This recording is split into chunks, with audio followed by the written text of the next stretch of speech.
तो भाई जितने भी मैच्योर प्रोफेशनल्स हैं उनको ये बात जल्द से जल्द सीख लेनी चाहिए।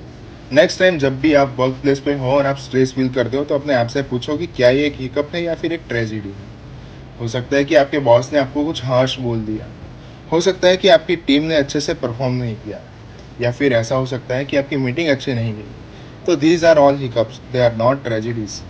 अगर आप इन्हें एक ट्रेजेडी की तरह ट्रीट करोगे तो you will burn out faster, you will snap at people and you will be unable to emotionally regulate yourself। और अगर आप इन हिकअप्स को हिकअप्स की तरह ट्रीट करोगे तो आप इन सिचुएशन से ज़्यादा स्मूथ और ज़्यादा प्रोफेशनल वे में डील कर पाओगे। याद रखो।